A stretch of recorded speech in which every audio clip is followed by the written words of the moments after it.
تو وہ افسانہ لوگوں نے کافی پسند کیا. ہمارے ایک نعیم آروی صاحب تھے، بہت مشہور افسانہ نگار تھے، انہوں نے بہت پسند کیا، لیکن اتفاق سے وہ میں افسانے کو شائع میں نہیں کر سکا. اچھا ٹھیک ہے. اس کے بعد اس وقت سے جو پھر ہمارا سفر آپ کا شروع ہوا. جی بالکل. عبدالغفور صاحب، تاریخ کے حوالے سے اسپیشلی آپ کا بڑا کام ہے اور خاص موضوع بھی ہے.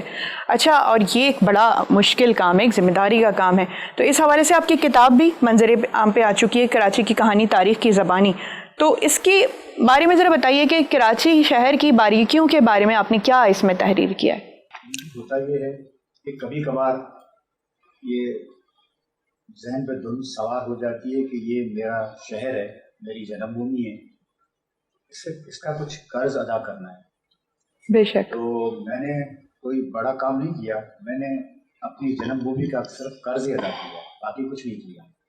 اب چونکہ مجھے بڑا عشق تھا اپنے شہر سے، اپنے جنم بھومی سے، تو بچپن سے ہی میرے دل و دماغ پر اس کے سارے علاقے، اس کے واقعات، اس کی سماج، اس کی معاشرت، ثقافت یہ ذہن میں چپکی ہوئی تھی. تو میں نے کہا کیوں نہ اس شہر کو، اس جنم بھومی کو، اس میرے پیارے شہر کو لوگوں میں روشناس کرایا جائے. کیا بات ہے. میں نے یہ بیڑا اٹھا لیا آپ دیکھنے کا. تو آپ نے اس میں کراچی کی کتنی زیادہ پیچھے کی تاریخ رقم کی ہے؟ اب دیکھیں، بڑی بات تو عجیب لگے گی، میں نے 30,000 سال سے اس کراچی کی تاریخ کو لی ہے. 30,000 سال؟ یہ بڑی انوکھی بات یہ ہے کہ یہ میں نے اپنی طرف سے نہیں لکھا، یہ مجھے قدیم کتابیں ملی ہیں، قدیم سفر نامے، ابن بطوطہ وغیرہ کے جو قدیم سیاح تھے ان کے سفر نامے جو ملے، تو اس میں یہ کراچی کی بندرگاہ پوائنٹ آؤٹ ہے. اس کا نام کراچی نہیں ہے لیکن بندرگاہ ہے، بحر ہند کی یہ بندرگاہ پوائنٹ آؤٹ کیا تھا ابن بطوطہ، کچھ مجھے نام یاد نہیں ہے، مختلف قدیم سیاحوں نے. تو آپ کو معلوم ہے کہ یہ سمندر کے کنارے جو بندرگاہ کی جو پورٹ سٹی ہوتی ہے وہ ہمیشہ کسی نہ کسی طرح الائیو رہتی ہے. بالکل، ہر وقت الائیو رہتی ہے. نام کچھ بعض اوقات یہ ہوتا ہے کہ وہ شہر کسی حملہ آور کے آنے سے تہس نہس ہو جاتے ہیں، لیکن اس کی جو اسپیشلٹی ہوتی ہے نا، وہ سمندر کی خاص بندرگاہ ہوتی ہے، بالکل، وہ پھر جنم لے لیتی ہے. تو اس طرح کئی ادوار میں گزرتے گزرتے یہ اپنا وجود اس نے قائم رکھا. تو آج دیکھیں یہ انٹرنیشنل سٹی کے طور پر جانی جاتی ہے. بڑا کام کیا آپ نے. 30,000 سال پرانی کراچی کی تاریخ کو آپ نے ایک جگہ مجتمع کر لیا اور کتابی صورت میں آپ نے لکھا. تو مطلب ہمیں پھر اتنی پرانی تاریخ میں جانے کی ضرورت نہیں ہے. عبدالغفور کھتری صاحب کی ہم ایک کتاب مارکیٹ میں جا کے پرچیز کر لیں، ہمیں پورا کراچی سمجھ میں آ جائے گا. شاکر صاحب، میں آپ سے پوچھنا چاہوں گی کہ جب ہم قلم اٹھاتے ہیں تو یہ کیا اہم بات نہیں ہے کہ ہم اس چیز کا خیال رکھیں کہ اس کے پیچھے مقصدیت کیا ہونی چاہیے؟ ہم کیوں قلم اٹھاتے ہیں؟ کیا آج کا مصنف یا رائٹر لکھنے سے پہلے اس چیز کو مد نظر رکھتا ہے کہ میری قلم سے نکلنے والی بات کی مقصدیت کیا ہونی چاہیے؟ بالکل، یہ بہت اہم سوال ہے یہ آپ کا. دیکھیں، قلم اٹھانا ہر کسی کے بس کی بات نہیں ہے. بالکل، بہت مشکل چیز ہے یہ قلم اٹھانا، خاص طور پہ افسانے لکھنا، یہ کہانی لکھنا بہت مشکل چیز ہے یہ. لیکن مقصدیت تو ضرور ہوتی ہے، اور اس میں جو مقصدیت ہوتی ہے وہ اس طریقے سے ہے کہ آپ کے اندر یا آپ کے آس پاس جو بھی چیزیں ہیں پھیلی ہوئی ہیں، جو بھی ناہمواریاں ہیں، اس کو آپ دیکھتے ہیں. آپ کے اندر کڑھن ہوتی ہے، جلن ہوتی ہے، آپ بے بس ہو جاتے ہیں، آپ کچھ نہیں کر سکتے. تو پھر کم سے کم اپنے اندر کے کتھارسس کو لانے کے لیے آپ لکھنا شروع کرتے ہیں. تو بات اصل میں یہ ہے کہ اپنے اندر کے اندر جو الاؤ جل رہا ہے اس کو بجھانے کے لیے آپ لکھتے ہیں. اور مقصدیت اگر نہیں ہو تو پھر تو بیکار ہی لکھنا ہے. بالکل، اس میں کوئی شک نہیں ہے. اور جبکہ ہماری ایک امریکن شاعرہ تھی میریل کے نام سے، انہوں نے ایک جملہ یہ کہا تھا کہ یہ کائنات آئٹم سے نہیں بنی ہے، یہ کہانیوں سے بنی ہے. ہاں، کیا بات ہے. تو کہانیاں جو ہیں وہ ہر انسان کی زندگی میں آگے پیچھے دائیں بائیں جو ہے وہ گھومتی رہتی ہیں. اب شرط یہ ہے کہ آپ اس کہانی کو کس طریقے سے اپنے اندر لائیں، اس کو پھر لکھیں اور دوسروں تک پہنچائیں. اچھا غفور صاحب، کہانیوں کی جہاں تک بات رہی کہ ہماری زندگی بھی ایک کہانی ہے، ابھی شاکر صاحب نے اس چیز کا تذکرہ کیا کہ بہار سے تعلق رکھتے تھے، ایک لائبریری ہوا کرتی تھی چھوٹی سی. بچپن میں یہ ماحول پہلے جب میں اپنے والدین سے سنتی ہوں تو یہ ملتا تھا کہ تحائف میں کہانیاں دی جاتی تھی، لائبریری سے قریب رکھا جاتا تھا، ماحول اس طرح کا مہیا کیا جاتا تھا کہ آپ کے گھر کا ماحول بھی ادب سے کنیکٹڈ رہے. تو آپ کبھی لائبریری میں گئے ہیں اور کبھی اس طرح سے پڑھا ہے آپ نے؟ پڑھنے کا شوق جی تو آپ سمجھ سکتی ہیں کہ وہ جس نا وہ جس کو جس چیز کی طلب ہوتی ہے قدرت اس کو وہ مہیا کر دیتی ہے، وہ راستے مہیا کرتی ہے. تو لائبریری کا شوق تو وہ کسی زمانے میں American library, Russian library, British library, تو ہم اس کے لائبریریوں کے رکن تھے. اور اس زمانے میں بچپن کے زمانے میں وہ ایک آنا لائبریری تھی. اچھا. تو آنا لائبریری ہم نے انجوائے کی ہے. وہ آنا ایک آنے سے اب ایک آنا آپ دے، آپ اتنی ضخیم کتاب لیں، چھوٹی کتاب لیں، آپ اس کو پڑھ کے دوسرے دن روز کا ایک آنا. اچھا. تو بس وہ شوق تھا، لائبریریوں کو بھی خوب انجوائے کیا.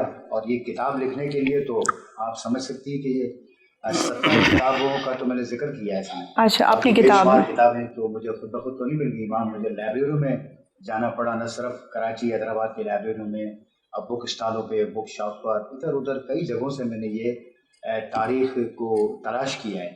اور تاریخ بھی وہ ضروری ہے کہ آپ لکھیں تو اتھینٹک ہونی چاہیے. یہ ضروری ہے کہ وہ مستند ہو.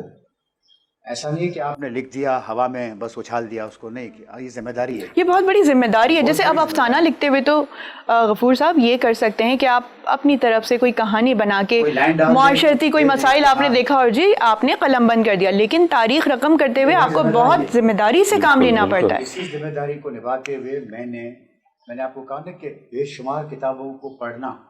اب مجھے 8 سال 8.5 سال لگ گئے اتنی سی کتاب 650 صفحوں کی کتاب ہے. تو اس کے لیے کتنی کتابوں کو پڑھنا پڑا، اسے مواد دینا پڑا، پھر اپنے طور پر اس کو سیٹنگ کرنی پڑی. تو بہرحال کتابوں کے عشق سے بغیر تو یہ ناممکن سی چیز ہے. شاکر صاحب کئی کتابیں پڑھی ہیں عبدالغفور صاحب نے ایک کتاب کو جمع کرنے کے لیے، منظر عام پہ لانے کے لیے. تو یہ آپ ایک طرح سے سمجھیں کہ ریسرچ ورک بھی کہلاتا ہے کہ آپ دوسرے کے کام سے سیکھتے ہیں. جب تک آپ خود سے نہیں پڑھیں گے آپ اس کے بغیر کوئی اچھا کام نہیں کر سکتے. تو آپ کیا سمجھتے ہیں اس وقت آپ کو نوجوان نسل میں یہ پڑھنے کی روایت نظر آ رہی ہے؟ کوئی ریسرچ کا کام، کوئی اچھی جانب، کوئی سمت آپ کو ایسی نظر آ رہی ہے؟ پڑھنے والے لوگ تو ہیں، پڑھ رہے ہیں، لکھ بھی رہے ہیں، ریسرچ کا کام بھی کر رہے ہیں، لیکن جو بدقسمتی ہے وہ ہمارے معاشرے میں وہ یہ کہ اپریسیشن نہیں ہے. جیسے میں ایک کتاب لکھتا ہوں، اس کتاب کو لکھنے میں کتنی تگ و دو کرنی پڑتی ہے، کتنی مشقت جھیلنی پڑتی ہے، کتنی راتیں نیند جو ہے وہ حرام کرنی پڑتی ہے، اس کے بعد ایک کتاب جو ہے وہ منظر عام پہ آتی ہے. لیکن اس کتاب کا نتیجہ ہمیں یہ ملتا ہے کہ کوئی خریدنے والا نہیں، کوئی لینے والا نہیں، کوئی پڑھنے والا نہیں. یہ سب سے بڑی جو ہے نا وہ ہمارے معاشرے کی بدصورتی ہے یہ. اور مجھے بڑا اس بات سے دکھ ہوتا ہے کہ ہمارا معاشرہ اتنا تنزلی کا شکار ہے کہ میں آپ کو ایک چھوٹی سی مثال دوں اگر آپ اجازت دیں. جی کہ چارلس ڈیگال فرانس کا بادشاہ تھا، اس کے پاس کوئی دوسرے ملک کا ایک بادشاہ آیا اور اس نے کہا کہ میں فرانس دیکھنا چاہتا ہوں، گھومنا چاہتا ہوں. تو اس نے کہا کہ تم سارتر سے ملے ہو؟ تو انہوں نے کہا کہ نہیں، سارتر سے میں نے، جان پال سارتر بہترین سب سے بڑا رائٹر فرانس کا. تو اس نے کہا کہ وہی تو ہمارا فرانس ہے، تم اگر سارتر سے مل لو تو پھر تمہیں فرانس دیکھنے کی ضرورت نہیں ہے.